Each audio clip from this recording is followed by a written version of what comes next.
Kita akan pantik dengan pertanyaan-pertanyaan lain dari peserta.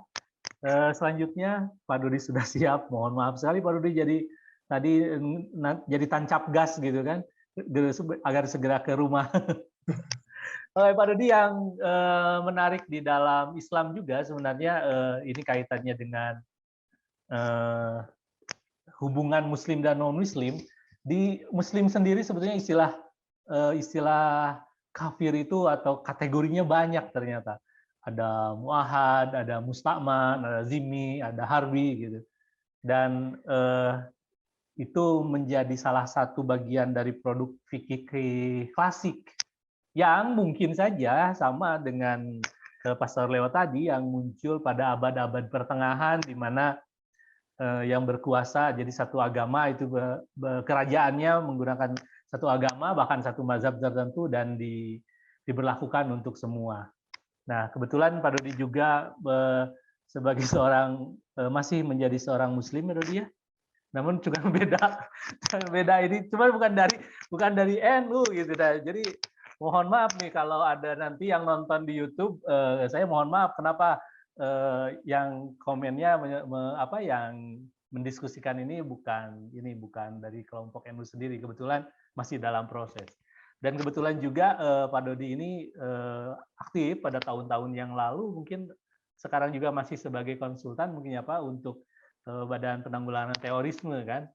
Dan salah satunya mungkin beliau juga bisa paham mengapa hubungan muslim dan non-muslim dan istilah kafir atau takfir ini menjadi hal yang penting dalam membangun moderasi, membangun tadi Pastor Leo menyebutnya meng-highlight tentang kemajemukan, merawat kemajemukan.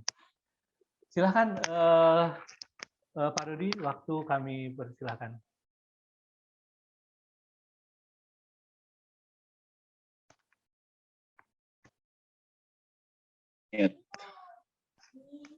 Ya, baik.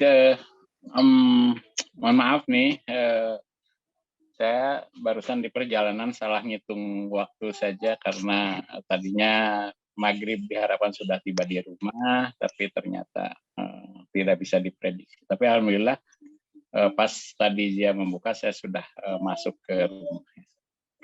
Hanya memang tidak persiapan lebih lebih memadai mungkin, tetapi mungkin refleksi saja karena kebetulan Rafiqul A'la itu ya pernah belajar bersama-sama di UIN sehingga mungkin saya mengerti cukup memadai lah isi disertasinya.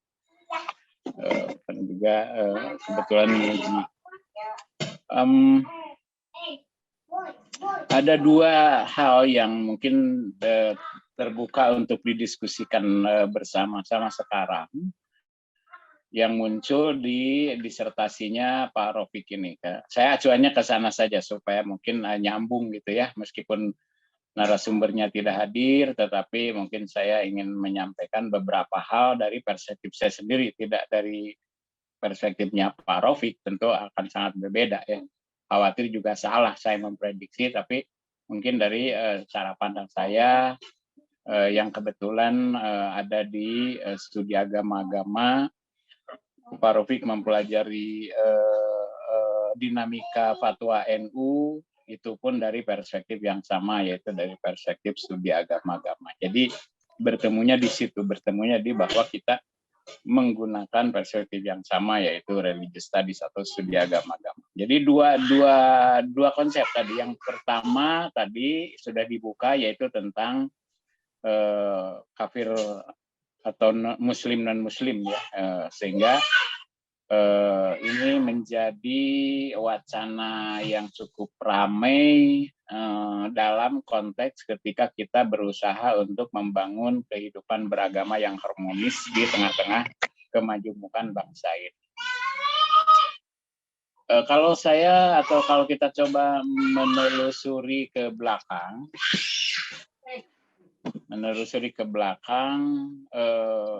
secara historis misalnya, kafir itu istilah pengkafiran memang judgmental ya, judgment itu. Tetapi pada dasarnya dia netral saja sebagai sebuah penyebutan, sebagai mengidentifikasi satu kelompok gitu ya. Semula menurut saya dia netral-netral saja meskipun tentu sangat judgmental karena didasarkan pada acuan-acuan normatif ajaran Islam gitu ya.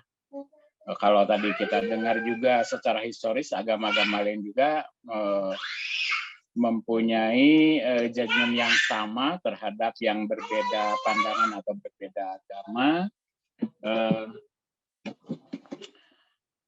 Tetapi tentu mungkin ada istilah yang berbeda, tetapi pada dasarnya secara nilai kan sama saja gitu ya. Tapi itu diterima, misalnya di dalam Al-Quran ya surat Al-Kafirun sudah jelas di situ ada judgment ya, menunjuk secara langsung kepada orang-orang yang kafir gitu ya.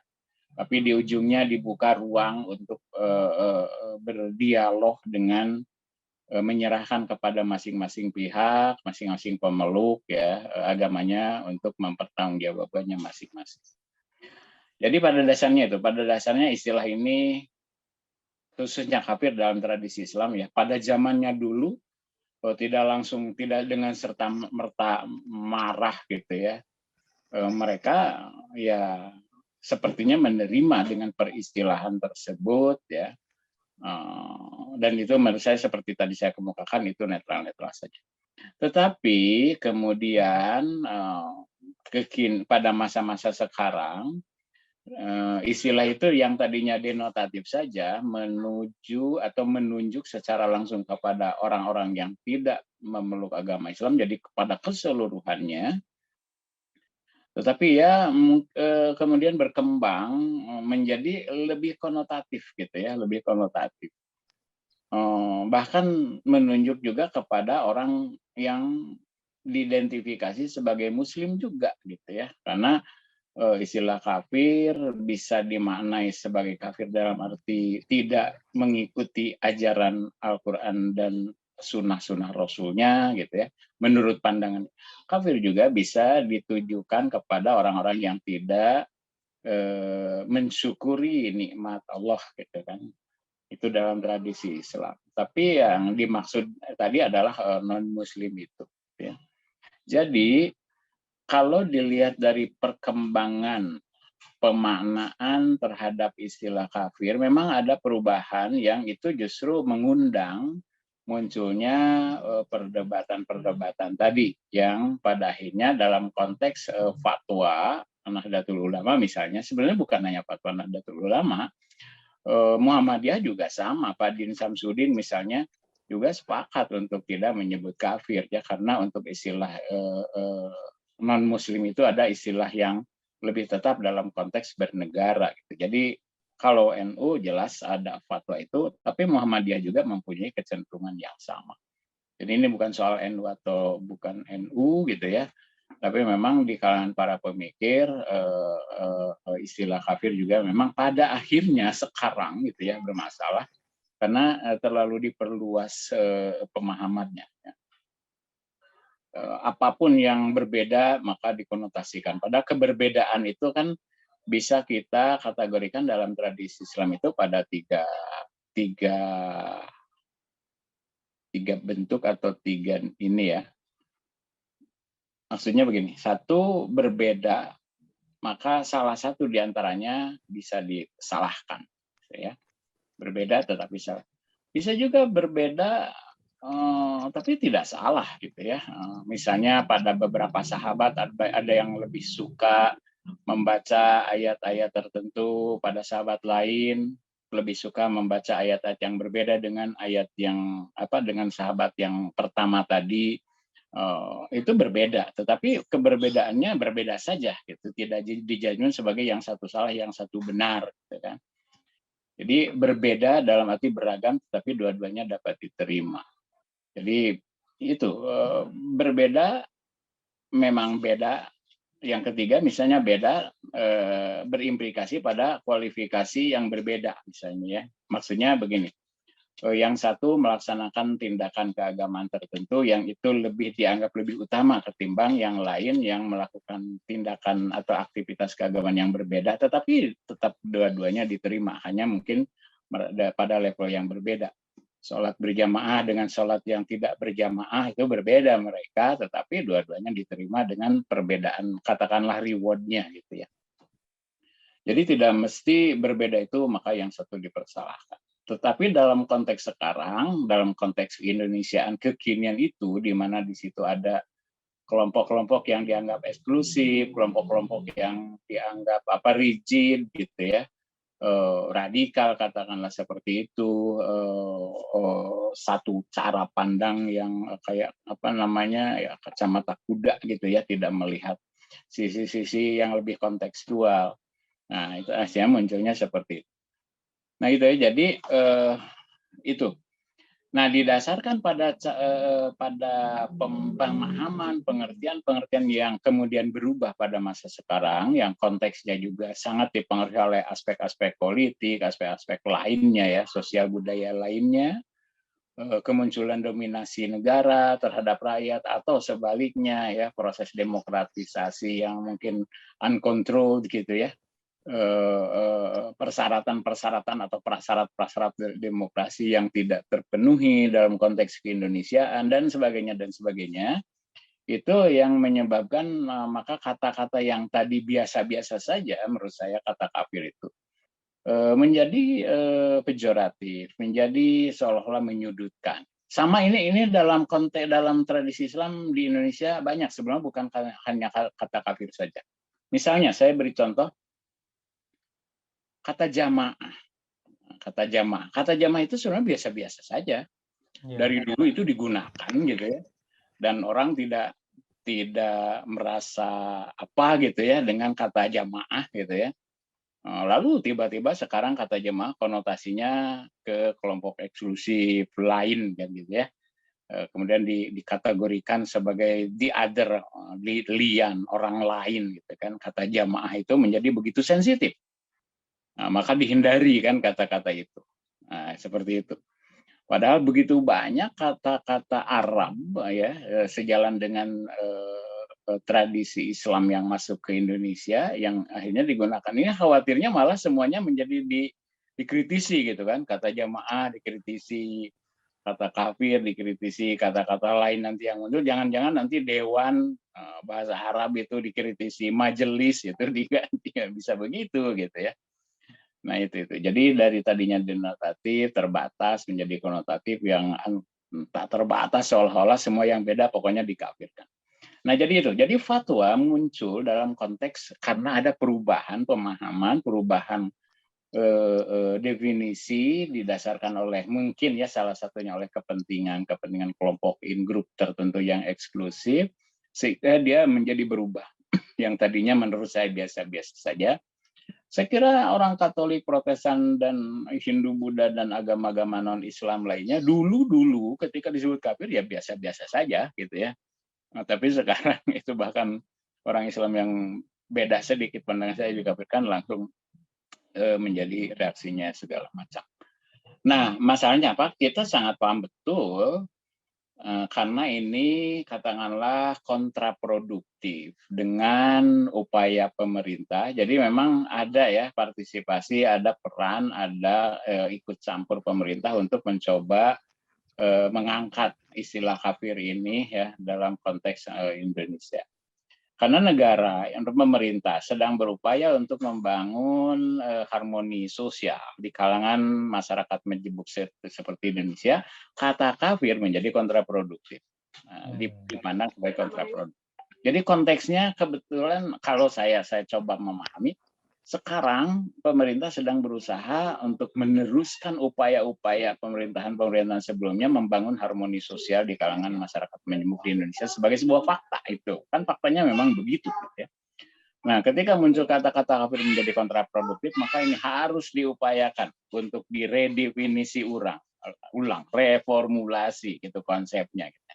Kenapa? Karena ya tadi itu dia yang tadinya biasa-biasa saja menjadi begitu menghinakan gitu ya, begitu judgmental gitu. ini harus diselamatkan dalam konteks membangun harmoni sosial. Nah itu jadi fatwa ini menjadi penting karena memang semula kata kafir itu yang biasa-biasa saja sehingga tidak diperlukan alternatif istilah non muslim, sekarang menjadi diperlukan istilah non muslim karena begitu gitu ya, karena berubah pemahamannya. Ada banyak istilah yang sebetulnya seperti tadi saya kemukakan itu ya, jamaah, umat gitu ya, itu kata-kata biasa sebetulnya, tapi sekarang menjadi begitu. Nah itu Pak Faji ya sebagai pemantik awal gitu ya, fatwa muncul dalam konteks karena memang kata kafir menjadi begitu pejoratif, menuduh, judgmental gitu ya, apa takfiri itu tadi, sehingga ini sangat kontraproduktif dengan upaya-upaya pemerintah, bukan hanya upaya pemerintah, upaya masyarakat secara umum ya, sebagian besar lah di antara masyarakat beragama di Indonesia untuk membangun harmoni sosial gitu. Jadi konteksnya itu saja saya kira, lebih karena memang itu kontraproduktif dengan upaya-upaya bersama atau dengan katakanlah nilai-nilai luhur ya, nilai-nilai luhur dalam yang dijunjung tinggi dihormati setiap agama, yaitu saling menghormati, kesetaraan, keadilan, kejujuran, saling menolong, kan itu nilai-nilai luhur yang tidak disekat oleh pemahaman-pemahaman tertentu. Nah, saya kira sebagai pemantik awal itu, saya masih punya beberapa catatan mungkin yang nanti bisa kita kembangkan dalam diskusi. Oke, terima kasih Pak Dodi. Tadi saya coba meng-highlight bahwa menurut Pak Dodi memang sekarang terjadi penyoratif kata-kata yang tadinya netral di dalam istilah-istilah dalam agama, seiring dengan dinamika kemajemukan di masyarakat, itu menjadi sesuatu yang tidak enak didengar gitu ketika itu dibicarakan di ruang publik. Kenapa ini terjadi? Karena ini ada kaitannya juga dengan, selain dari dinamika, saya melihat selain dari dinamika kemajemukan juga dari upaya-upaya pemerintah, atau dalam istilah Sorleo tadi memang ada otoritas yang lebih tinggi yang sedang berupaya agar hal-hal yang bisa menjadi terjadinya segregasi, terjadinya perpecahan itu kemudian dijaga, bahkan didorong untuk diredefinisi, direinterpretasi. Hingga sekarang yang lagi viral kan sekarang Pak Leo dan Pak Dodi, istilah moderasi beragama. Dulu tahun 2000-an untuk menunjukkan kita memunculkan inklusi, kemudian memunculkan pluralisme, dan sejarah memunculkan integritas terbuka, kan istilah kayak gitu. Dan sekarang pemerintah memunculkan juga, bahkan dalam upaya-upaya Kemendag memunculkan moderasi beragama. Memang tadi kalau dari penjelasan Pak Dodi, kita melihat bagaimana istilah-istilah ikhwan misalkan, sudah mulai itu kalau itu dimunculkan, wah jangan-jangan nih jamaah anu kan, istilah kemudian halakoh kan, halakoh itu Pastor Leo memang dia muncul pernah terjadi ya, setidaknya saya mengalami bagaimana halakoh itu menjadi satu kajian-kajian yang eksklusif gitu. Kajian-kajian yang eksklusif bahkan atau liko pertemuan-pertemuan kecil, dan memang secara fakta memang istilah-istilah ini tadinya netral, tapi ketika digunakan oleh kelompok-kelompok tertentu yang eksklusif, kemudian dia mulai menegasikan yang lain, ini lama-lama jadi tidak enak gitu untuk didengar. Fakta yang lainnya misalkan cadar itu kan dulu netral, tetapi ketika cadar banyak digunakan oleh kelompok-kelompok yang terutama yang anti pemerintah, itu kan jadi berbeda. Nah, itu menjadi satu simbol tertentu. Kadang-kadang simbol itu kan menjadi identitas kelompok lain. Nah, ini yang terjadi saat ini, bukan hanya sekedar istilah-istilah, tapi Pak Dodi, yang saya amati, simbol-simbol itu menjadi problem gitu. Kalau kita berjenggot dan celananya agak ke atas mata kaki, kemudian seperti identitasnya seperti yang mungkin dianggap memiliki paham yang berbeda dengan pemerintah, kita menjadi, oh ini jangan-jangan kan, nah, karena simbol itu menjadi sangat menarik. Oke, untuk sebelum kita bertanya, agar para peserta bisa mempersiapkan pertanyaan, sudah ada beberapa chat yang masuk. Silahkan kita mendengarkan satu lagu dulu nih. Silahkan Kang Lutfi untuk berdendang malam ini. Berdendang kayaknya agak slow lagunya.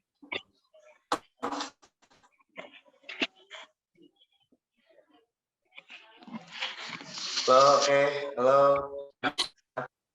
Oke, jadi lagi lagu yang cerita tentang satu filosofi yang terkenal di daerah timur Sumatera. Jadi untuk teman-teman yang dari timur pasti lekat dengan kata-kata satu tungku tiga batu. Nah, mudah-mudahan bisa menghibur teman-teman di sini juga.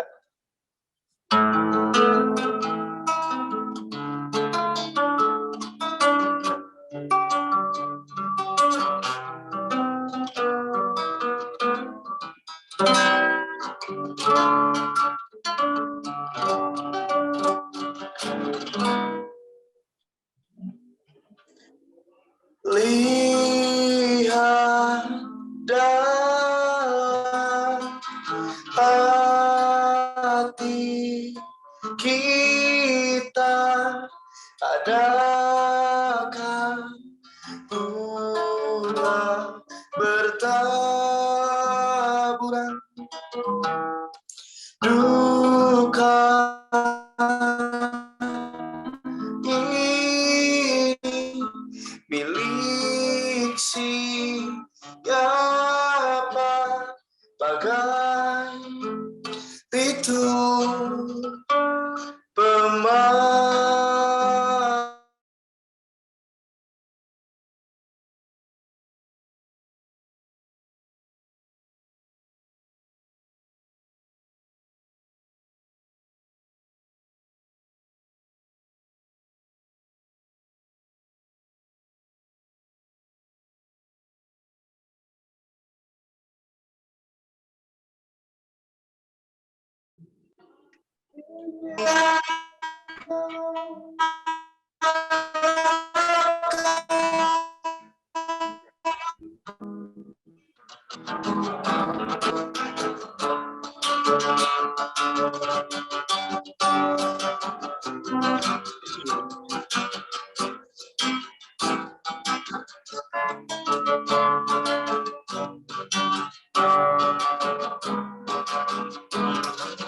dalam perang aku abai pada kalah dan menang.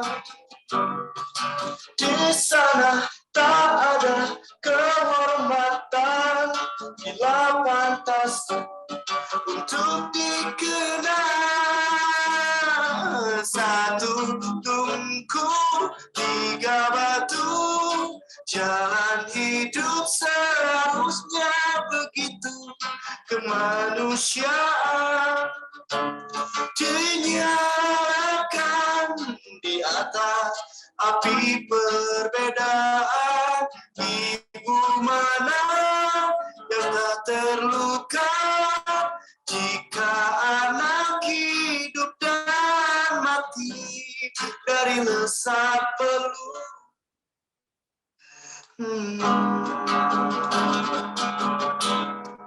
Satu tungku tiga batu, jalan hidup seharusnya begitu. Kemanusiaan dinyalakan di atas api perbedaan. Ibu mana kata jika anak hidup dan mati dari lesat peluru.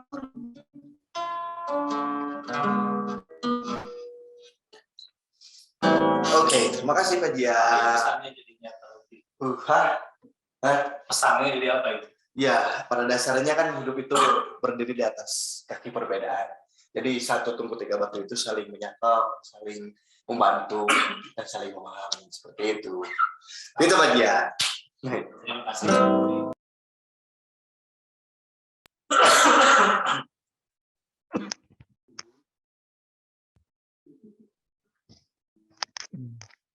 Baik, terima kasih. Ini ada chat yang masuk. Menurut kedua narasumber, ini kan ada 3 realitas yang berbeda. Yang pertama realitas yang kontemporer, yang ini yang terjadi di masyarakat, hingga terjadi penyorasi, perubahan pemaknaan. Yang kedua dengan upaya pemerintah dalam membangun atau yang tadi disebut dengan harmoni sosial.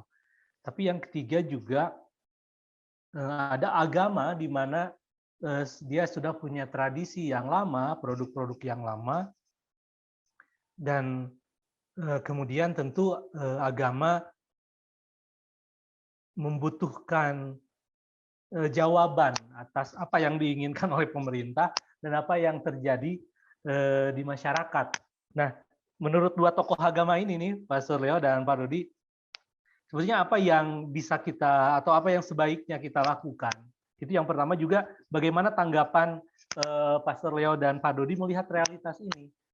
Apakah akan selalu dinamika pemahaman agama itu terus diredefinisi, pemahaman sesuai dengan apa yang dituntut pemerintah dan apa yang memang terjadi di masyarakat? Lalu apa yang nanti berbeda? Artinya apa yang akan tetap dan apa yang berubah nanti? Istilah kafir kan itu tentu tetap ada gitu di istilah agama masing-masing. Namun seiring waktu ternyata juga itu berubah. Nah, antara yang berubah dan tidak berubah, kemudian realitas yang kekinian. Ketika realitas berubah, agama pun misalkan perlu mengadaptasi, apalagi jika realitasnya ini yang memang sedang diupayakan oleh pemerintah gitu. Bagaimana kita melihat seperti itu? Pastor Leo mungkin, lalu kemudian Pak Dodi untuk menanggapi pertanyaan ini. Ya, saya ngambil contoh dari konsili yang barusan tuh baru tahun 65 ya. Dah. Tangsia belum lahir ya. Belum. Tahun 65 yang ditutup dari 65 itu salah satu contoh bagaimana gereja Katolik berhadapan dengan zaman itu.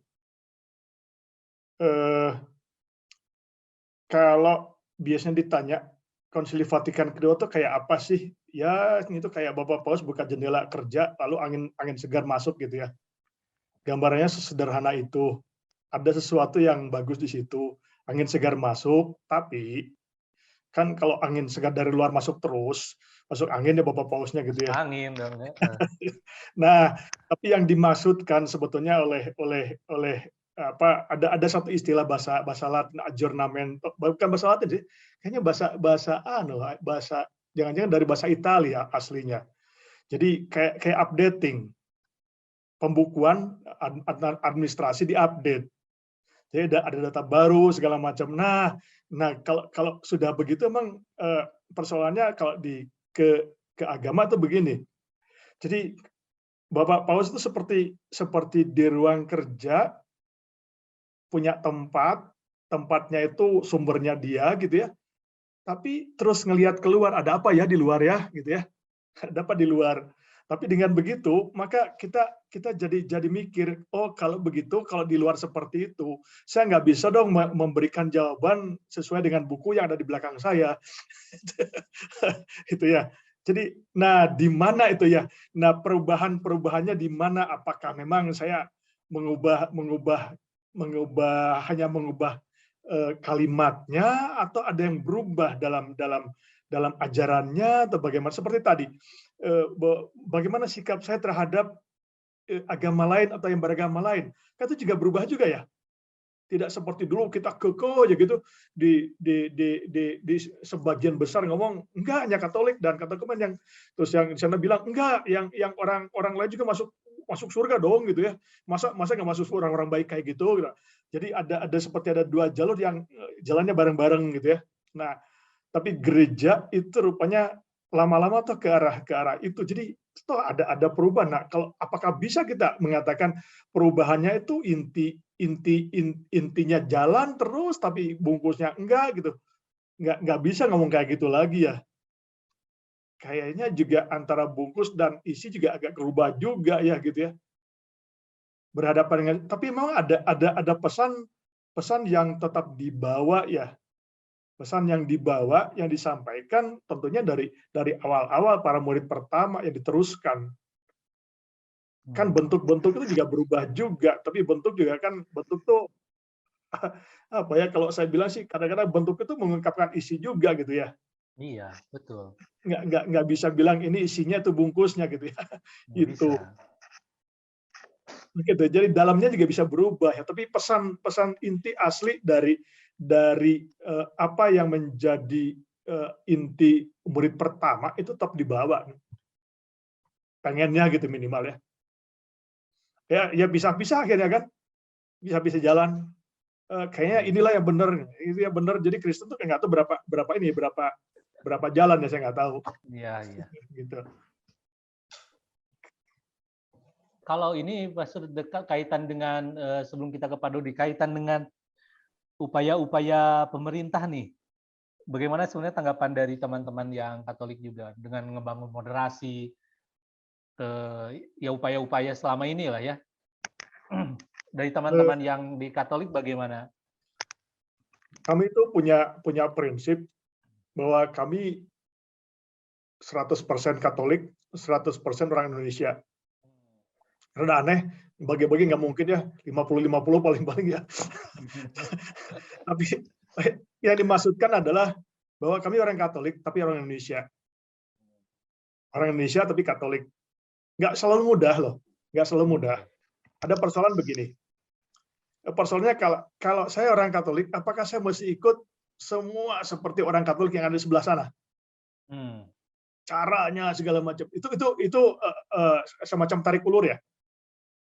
Ada kelompok yang bilang enggak, iman itu semakin mendalam dan mendarat di lokal ketika orang bisa mengungkapkan itu dalam cara hidupnya yang berbeda pasti dengan sebelah sana. Nah, tapi nggak selalu berhasil sih, karena selalu dipertanyakan, persoalan tetap sama. Loh, kalau kamu beda kayak gitu, kamu masih anggota kami apa enggak? Gitu. Itu, memang ada hal yang sama ya. Ada hal yang sama yang sementara ini dipegang oleh kami. Tata cara ibadat itu kami di seluruh dunia sama, diusahakan sama, walaupun dengan bahasa yang berbeda. Saya orang sini kadang-kadang rada aneh juga kalau saya, maaf ya kalau misalnya saya mesti berlutut begitu ya, berlutut seperti orang Barat di depan raja begitu. Ya. Saya merasa kok enaknya saya lebih membungkuk begitu ya. Oke. Bungkuk dalam gitu ya. Nah, itu persoalan ya. Oke, mungkin bisa diteruskan oleh yang lain. Oke, terima kasih. Sekarang kita beralih ke Pak Dodi nih untuk menanggapi realitas ini nih, kontemporer yang terus berkembang, lalu ada juga untuk mengontrol realitas sosial itu sebagai fakta. Pemerintah tadi juga mengupayakan salah satunya istilah moderasi untuk membangun harmoni, tapi satu sisi juga agama kan dia punya yang tetap gitu. Silakan mungkin Pak Dodi.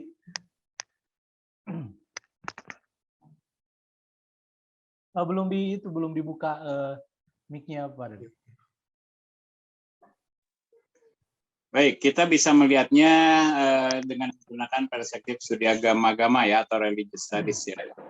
Nah, kalau saya boleh sebut misalnya salah satu contoh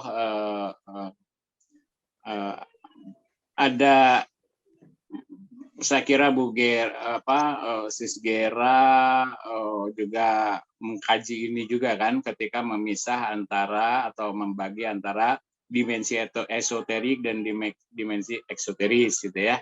Baik itu bersumber pada Nasr ataupun pada siapa?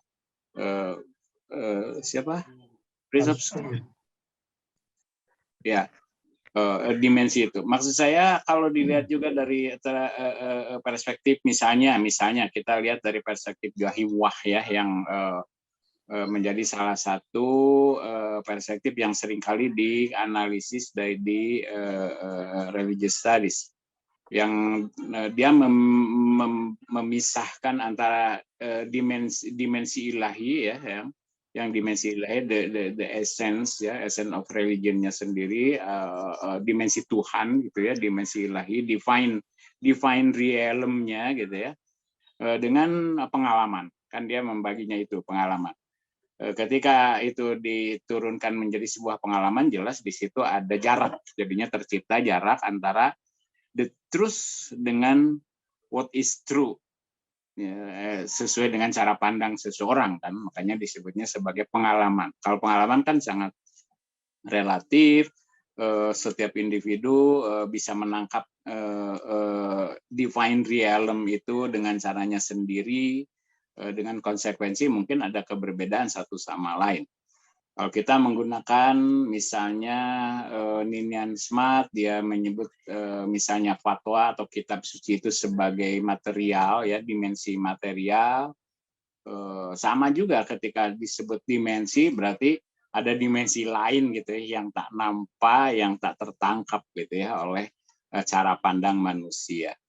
Maksud saya begini, ketika divine realm itu, ketika yang ilahi itu ada di tataran ilahi, tetap ada di situ, beyond human empirical experience, gitu katakanlah seperti itu, maka the truth itu ada di sana. Gitu. Tapi kita kan sedang berusaha mendekati, menangkap the truth itu, maka menjadi the truth according to our opinion, kan, menjadi the truth sesuai dengan pandangan kita. Nah, karena ada jarak antara the divine realm dengan apa yang kita tangkap yang oleh Wah tadi disebut sebagai pengalaman, maka pengalaman ini menjadi relatif, tidak lagi menjadi mutlak, tidak absolut, menjadi relatif sesuai dengan kemampuan menangkap pesan-pesan Tuhan, sesuai dengan kemampuan menangkap gejala itu, sesuai dengan upaya kemampuan menafsir kitab suci misalnya, atau menangkap ayat-ayat Tuhan yang tersebar di bumi maupun dalam Qur'aniyah gitu ya. Maka itu menjadi relatif. Ketika menjadi relatif, pandangan-pandangan itu kan menjadi open to debate, open to discussion gitu ya, bisa bisa berubah, ya, bisa diubah sesuai dengan upaya-upaya. Makanya dalam tradisi Islam ada yang disebutkan ijtihad.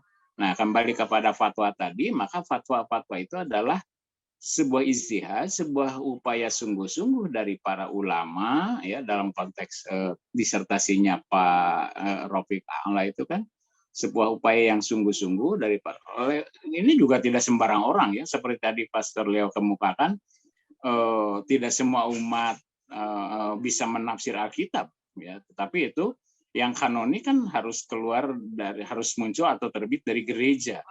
Itu adalah sebuah fakta bahwa tidak semua itu diberi wewenang gitu ya. Di kalangan atau di dalam tradisi Islam juga sama.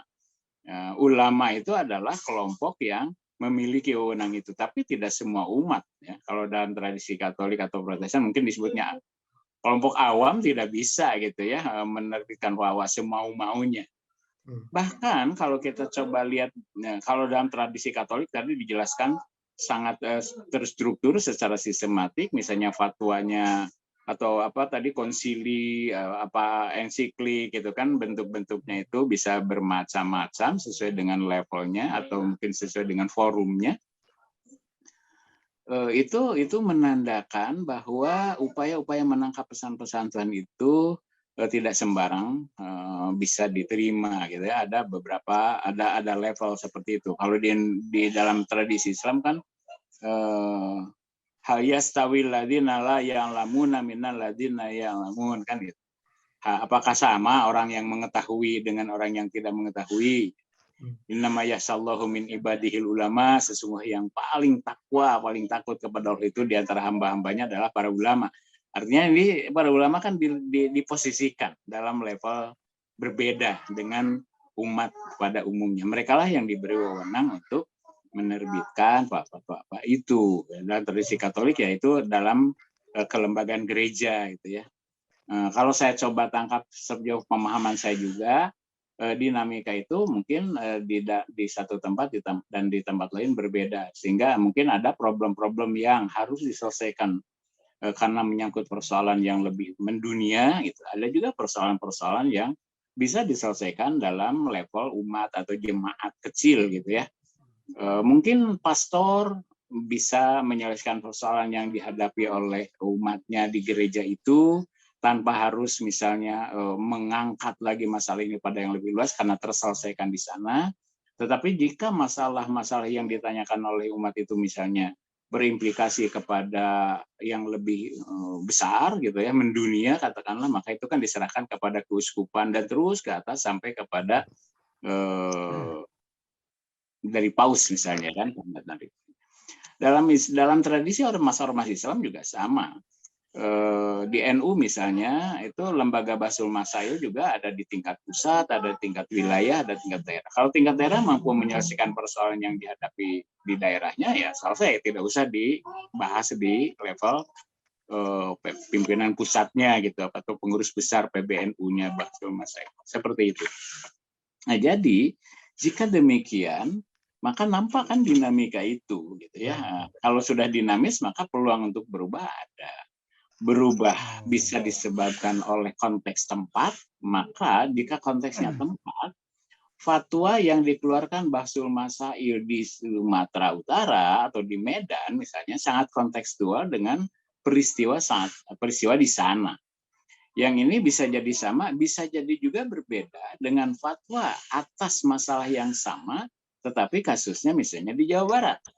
Maka jawaban dari ulama itu secara lokal gitu ya, ulama lokal untuk menyelesaikan persoalan di lokal itu mungkin bisa berbeda, kebijakannya bisa berbeda, ijtihadnya bisa berbeda gitu. Nah, tapi itu juga menyelesaikan masalah. Artinya pesan utamanya kan menyelesaikan masalah kemanusiaan gitu ya. Tetapi karena konteksnya sangat berbeda antara satu tempat dengan tempat yang lain, maka secara teknis bentuk-bentuk fatwa itu bisa berbeda. Maksud saya begini, untuk mencapai universal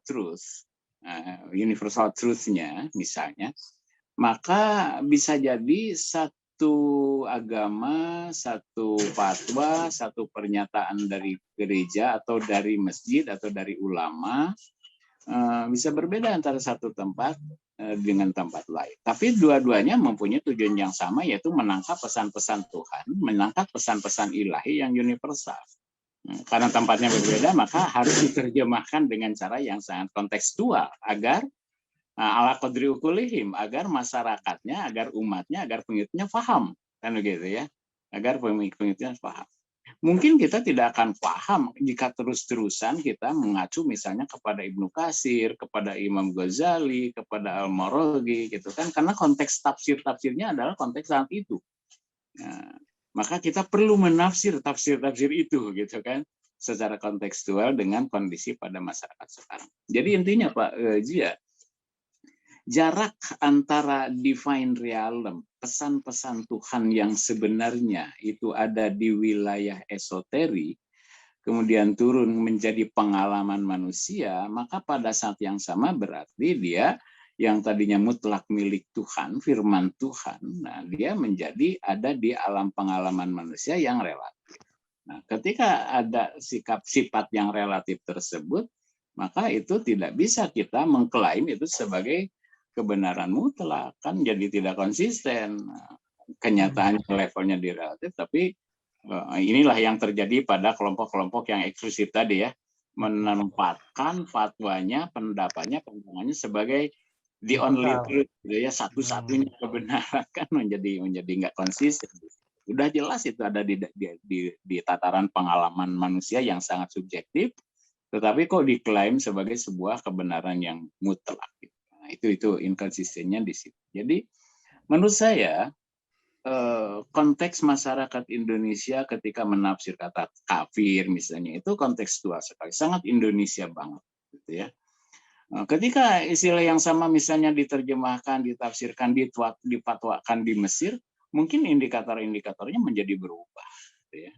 Ketika dia difatwakan di Iran, itu mungkin indikator-indikator menjadi berubah. Bentuk fatwanya, pernyataannya bisa berubah. Tetapi semuanya harus kita berprasangka baik, berhusnudzon bahwa semua pihak ini, para ulama itu, level-level educated itu, level-level agamawan yang terhormat itu, kita berprasangka baik bahwa mereka sedang berupaya untuk menangkap pesan-pesan Tuhan yang sebenarnya dengan caranya sendiri. Nah, ketimbang kita judgmental gitu ya, menuduh dan segala macam itu gitu kan, padahal apa yang kita kemukakan juga adalah sama levelnya, ya ijtihadi juga. Dalam kaidah Islam itu sebuah ijtihad tidak bisa dikalahkan oleh ijtihad yang lain. Itu dalam kaidah Islam. Sebuah upaya sungguh-sungguh, sebuah ijtihad dari ulama tidak bisa dikalahkan oleh ijtihad yang lain. Tapi faktanya di kita ada gitu ya, kelompok-kelompok eksklusif yang membatalkan katakanlah ya ijtihad dari kelompok yang hanya itu berbeda. Padahal kaidahnya tidak begitu. Kaidahnya itu enggak bisa. Dua-dua itu harus berjalan. Karena sama-sama satu level. Itu yang level ijtihadi kan. Tidak mutlak. Oke, menarik sekali. Jadi beliau mengulang-ulang kata ijtihad itu sebagai bagian dari peluang agama untuk mengeluarkan agamawan dalam hal ini untuk mengeluarkan satu produk hukum berupa fatwa itu terkait dengan membaca realitas yang terjadi di masyarakat. Nah, istilah dulu ya, menangkap pesan-pesan Tuhan dalam menangkap pesan Tuhan ya. Bisa diterapkan. Agar pesan Tuhan itu bisa diterapkan dalam konteks di mana orang yang beragama itu hidup. Nah, kemudian kita mengenal ijtihad, pintu ijtihad masih belum tertutup, masih terbuka. Dan itu sangat kontekstual banget. Tapi yang menggelitik saya adalah Pastor Leo, kalau di Indonesia kalau di Muslim itu kayaknya memungkinkan untuk itu terjadi karena otoritasnya sudah tidak terpusat lagi, setidaknya untuk kalangan yang mainstream yang disebut dengan Sunni kan. Di Indonesia misalkan NU dia punya Basul Masail, di Dewan Fatwa masing-masing. Nah, sedangkan di Katolik kan terpusat. Nah, sejauh mana itu kontekstual atau teman-teman dari Katolik membuat arahan, membuat sejenis fatwa lah kalau disebut itu sebuah fatwa, yang itu kontekstual gitu. Apakah itu ada atau bagaimana nanti bentuknya untuk menjawab dinamika ini, Pastor Leo? Ya, baik. Kalau konsili, ensiklik, dan dokumen-dokumen itu berlaku untuk seluruh dunia ya, dalam konteks apapun. Lalu di tingkat yang lokal, kami menyebutnya gereja lokal itu keuskupan. Jadi bukan konferensi wali gereja Indonesia, tapi keuskupan langsung ya. Nah, setiap uskup itu adalah otoritas di keuskupannya. Dan biasanya kalau uskup itu memberikan surat gembala setiap bulan, disebutnya kami menyebutnya bulan masa prapaskah sebelum Paskah gitu, 40 hari ya. Biasanya juga ada itu surat gembala masa prapaskah gitu ya, atau surat gembala Natal misalnya. Dan hal-hal seperti itu memang boleh dilakukan. Itu adalah bentuk penerjemahan dari ajaran yang universal ke situasi lokal. Jadi ada lalu kebijakan juga di bidang hukum gereja juga memang ada yang mendasar yang harus berlaku untuk semua, tapi juga ada yang bisa diselesaikan di tingkat lokal oleh uskup setempat. Bahkan ada satu bagian seingat saya ada juga yang kalau bisa diselesaikan di gereja parokinya oleh pastornya, nggak usah disampaikan ke yang di atas gitu. Cuma memang agak terbatas ya, tidak seperti ini ya. Jadi ada tingkat nasional begitu ya. Itu yang kemudian ke bawah gitu. Kalau ini kan lebih tingkat dunia, kadang-kadang juga memang agak bermasalah dengan itu ya, ketika Bapak Paus katakanlah membuat satu pernyataan, belum tentu semuanya bisa menerima karena situasinya berbeda satu dengan yang lain. Jadi tidak bisa menjawab semua satu persoalan secara mendunia begitu ya. Itu yang menjadi persoalan juga sih. Itu Kang Sia kurang Oke. lebih. Oke. Saya melihat jadi dua otoritas ini memang jadi penting karena dari dua pemateri ini kita bisa melihat dalam menjawab dinamika agama dan menjawab dinamika kontekstual yang terjadi, kemudian dan berusaha tetap mencoba memahami pesan-pesan Tuhan. Setidaknya secara otoritas ada di dua lembaga di antara agama ini.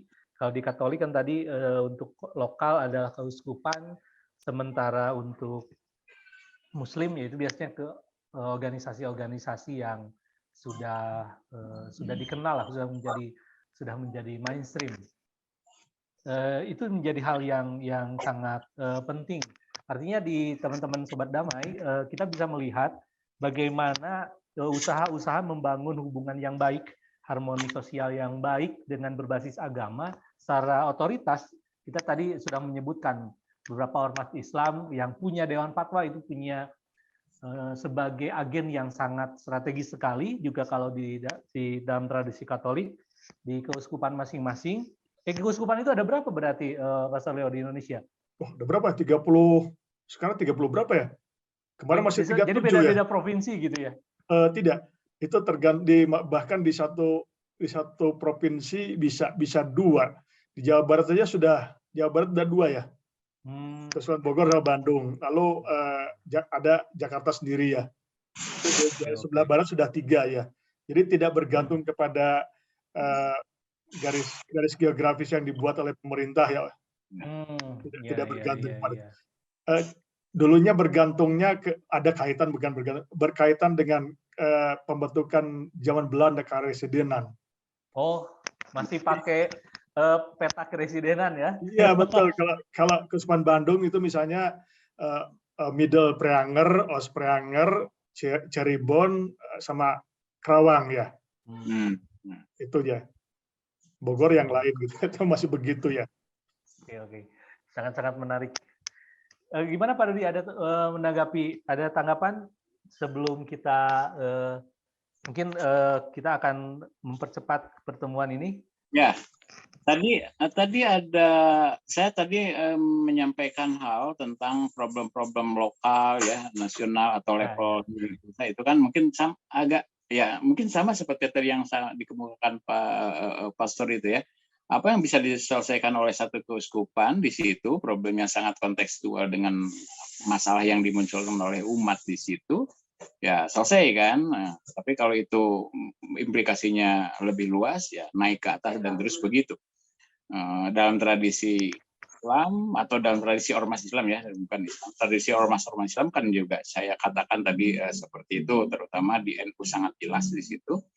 Tetapi tidak, kalau di konteks Indonesia mungkin ormas ya, tapi di dunia Pak Zia tidak didasarkan pada ormas. Mesir itu mungkin lebih didengar fatwa dari ulama Al-Azhar, jadi pastinya perguruan tinggi gitu kan. Nah, tapi kalau di Iran mungkin lain lagi, itu para mula. Ya. Kelembagaan itu bisa berbeda. Dewan Imamah itu ya. Apa? Wilayatul Faqih itu kalau di Iran.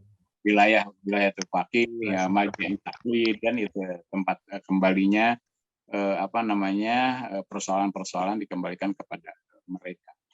Begitu. Jadi intinya tadi yang dikemukakan itu adalah bahwa pesan-pesan Tuhan itu harus dapat ditangkap oleh umat in any level of society gitu kan.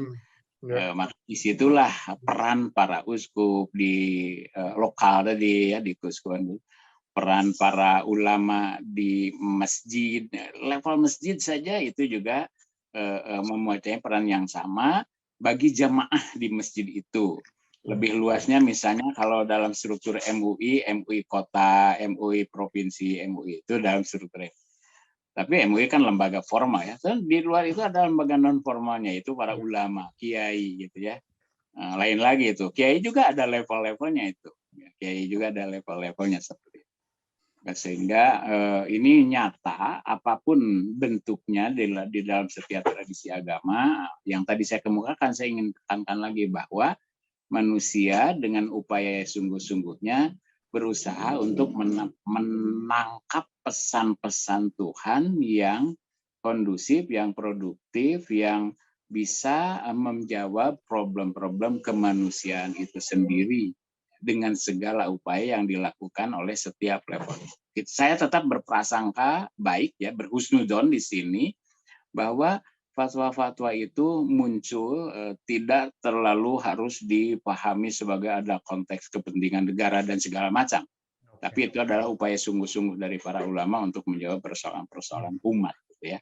Nah, tentu ada dinamika di situ, tetapi tetap saja kita berbaik sangka bahwa upaya-upaya itu dilakukan oleh para ulama kita, oleh para uskup, oleh para pastor, para pendeta, semata-mata untuk menjawab persoalan-persoalan umat demi menangkap pesan-pesan universal, ya, pesan-pesan Tuhan yang bersifat universal itu, tetapi tetap kontekstual dengan kondisi lingkungannya masing-masing. Nah, kalau bagi saya sih begitu gitu ya. Oke, menarik sekali Pak Dudi. Jadi kita harus tetap apa tadi istilahnya berpikir positif ya. Nah, Bahwa para ulama, tokoh agama, apapun agamanya, saya tambahkan apabila di Indonesia, maka upaya-upaya yang mereka lakukan itu adalah untuk menjaga kebaikan umat manusia di Indonesia tentunya. Nah, ini sebagai status statement yang sangat menarik sekali kaitannya dengan membangun hubungan harmoni sosial tadi. Kalau ya. Pastor Leo sebagai closing statement-nya, Pastor. Apa ya? Atau juga sekalian bisa menanggapi juga Pak Dodi tadi kalau ada tanggapan. Saya setuju sih dengan itu, kita menjaga kemajemukan sambil menjaga juga kemanusiaan gitu ya. Saya setuju sekali sih, karena kita berbeda, jangan menghilangkan perbedaan menurut saya. Ada yang hilang kalau kita menghilangkan perbedaan. Kita justru semakin kaya ketika melihat dari perspektif yang berbeda. Kalau tadi Pak Dodi selalu berbicara tentang pengalaman, saya pikir itu aspek yang kadang-kadang dilupakan ya, pengalaman itu ya. Sayang sekali untuk saya kalau aspek itu dilupakan, karena untuk saya ajaran oke, ajaran itu bagus dan benar, tapi ketika tidak dipahami, ketika tidak dialami, agak sedikit mengambang, karena justru lewat pengalaman ajaran itu diiyakan atau ditidakkan ya. Biasanya begitu ya. Jadi di situ dikonfirmasi dalam pengalaman. Jadi saya pikir toh kita punya pengalaman yang berbeda, biarlah pengalaman itu saling memperkaya ya. Kami melihatnya dari sudut ini, Anda dari sudut sana, dan kalau kita ribut karena sudut yang berbeda itu, sepertinya kita buang-buang waktu, merugikan semuanya gitu. Itu sih pandangan saya sih, saya sangat setuju, dan memang kalau persoalan kemanusiaan kadang-kadang nggak sulit ya kita mendefinisikan yang manusiawi seperti apa, tapi saya rasa kita punya feeling ya, bahwa kalau ini ya ini nggak manusiawi, gitu ya. Kadang-kadang kita punya feeling yang sama ya, walaupun punya sumber imannya beda gitu ya. Aneh tuh ya, tapi itu menurut saya itu benar ya. Itu kayak seperti mengatasi gitu ya, melampaui ya. Oke, terima kasih Pastor Leo.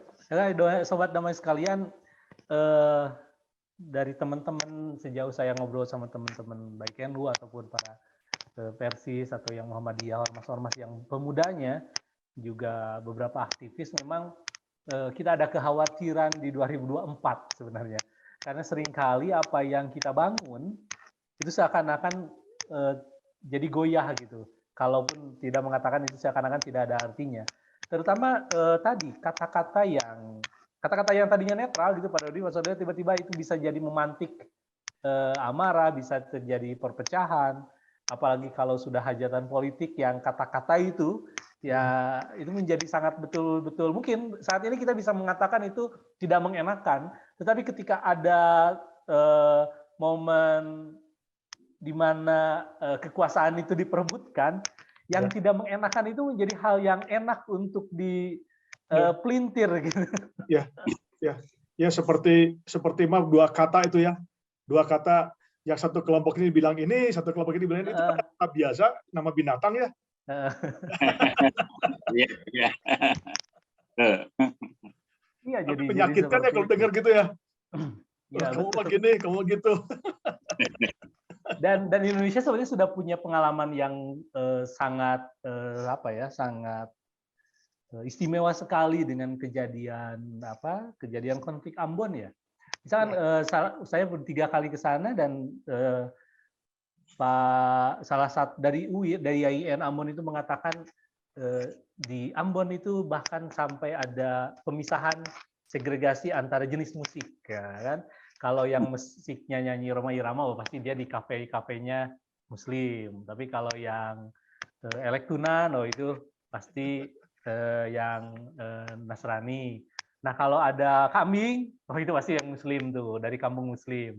Tapi kalau ada anjing, ini pasti nih, ini hewan peliharaan desa sebelah.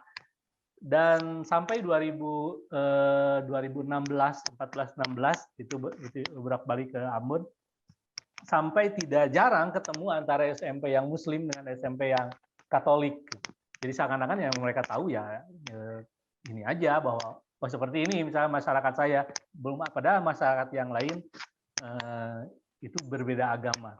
Dan kembali lagi seringkali yang hal-hal yang kecil di kata-kata tadi itulah yang menjadi pelintir dan dikembangkan dan menjadi narasi yang kontraproduktif.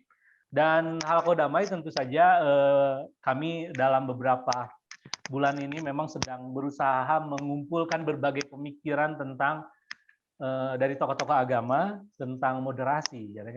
Dalam hal ini adalah dari Pastor Leo dan Pak Dodi, kita membangun bagaimana sih hubungan antar agama ini bisa ikut menjadi kontra narasi dari narasi-narasi yang akan mereduksi apa yang kita bangun dalam moderasi beragama. Mungkin itu salah satunya. Pastor Leo, mungkin ada yang ingin disampaikan Pak Dodi yang terakhir? Sudah dicukupkan? Sudah cukup. Oke. Baik, terima kasih kepada teman-teman sudah sudah bersedia untuk berbagi dalam diskusi Halako Damai ke-61 ini. Di Halako Damai yang ke-62 nanti 2 minggu ke depan kita akan mencoba mempelajari pemikiran dari Profesor almarhum Profesor Buya Syafi'i yang akan dijelaskan oleh pertama Prof. Samsul Arifin, dia dari Pascasarjana UMM, dan satu dari Budi Munawar Rahman karena kebetulan dekat dengan Ma'arif Institute. Karena ada 3 istilah yang dimunculkan oleh Buya Syafi'i, yaitu keindonesiaan, keislaman, dan kemanusiaan. Nah, kalau Nurholis Majid kan keislaman, keindonesiaan, dan kemodernan.